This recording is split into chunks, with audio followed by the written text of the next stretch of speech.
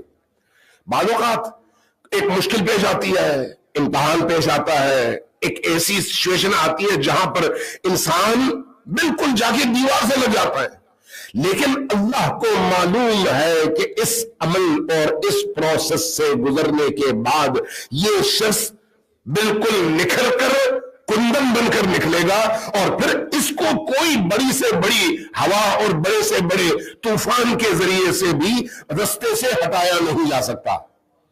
لیکن یہ وہ جانتا ہے، ہم نہیں جانتے. لہذا دوسری چیز اللہ کے قرب کے حصول تک پہنچنے کے لیے یہ عبادات ہیں.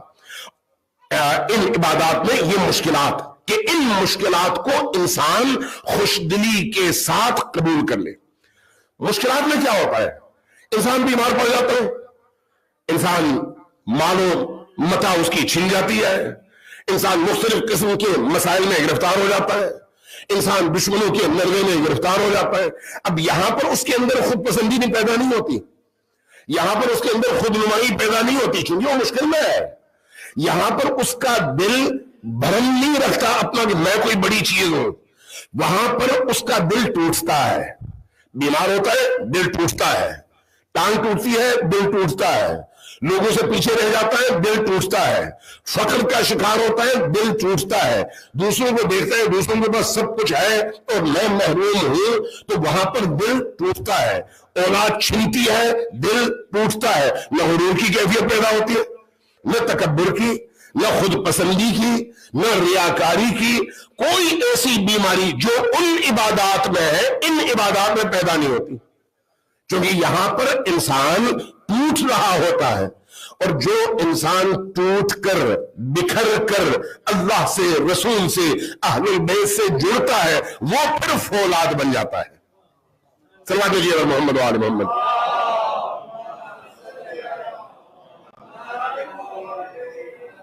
یا اونچی آواز سے دوبارہ صلوات دیجیے محمد وآل محمد.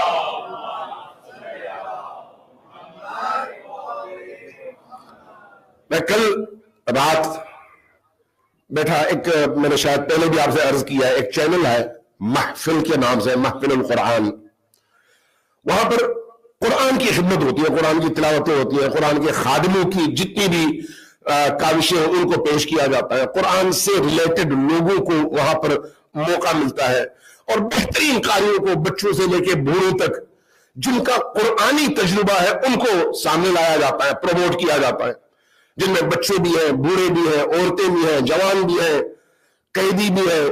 حتیٰ موت کی سزا پانے والے قیدیوں کو قرآن نے کس طرح سے نجات دی، ایسے شواہد اور ایسی مثالیں ان افراد کی صورت میں لے کر آئے جن کو دیکھ کر انسان کا ایمان سیرو نہیں تنو کے حساب سے بڑھتا ہے کہ اس کا مطلب ہے کہ خدا ہے، اس کا مطلب ہے ایک معنویت ہے، اس کا مطلب ہے ایک باطنی دنیا ہے. اگر انسان متوجہ ہو اپنے رب کی طرف، اگر انسان متوجہ ہو ائمہ اطہار علیہم السلام کی طرف، تو وہاں پر میں خاتون کا دیکھ رہا تھا. وہ خاتون ایک دیہاتی خاتون، دور دراز کی ایک خاتون. اس سے جب پوچھا کہ تم نے قرآن کی کیا خدمت کی ہے تو اس نے کہا کہ میں نے قرآن حفظ کر لیا ہے. عمر ہوگی کوئی 50 سال کے قریب. کہا کیسے حفظ کیا ہے اور اس وقت کیا کر رہی ہو؟ کہا کہ تقریباً 1200 قرآن کے ادارے میں نے پورے ملک میں بنائے ہیں. 1200. ایک بیوہ خاتون، 50 سال سے کم اس کی عمر ہوگی، بیوہ خاتون. کہا وہ کیسے بنائے ہیں؟ کہا کہ مصیبتوں سے گزر کر. میں اس لیے یہ جو مثال دے رہا ہوں ان مصائب اور آلام کے حوالے سے دے رہا ہوں. وہ کیسے، کن مصیبتوں سے گزر کر؟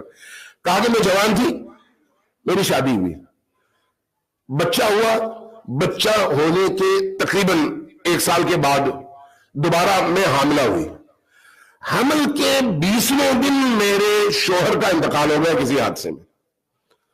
کہتی میں جوان تھی، میرے پاس کچھ نہیں تھا، شوہر کے سائے کے علاوہ کچھ بھی نہیں تھا، اور فقیر اور غریب تھی.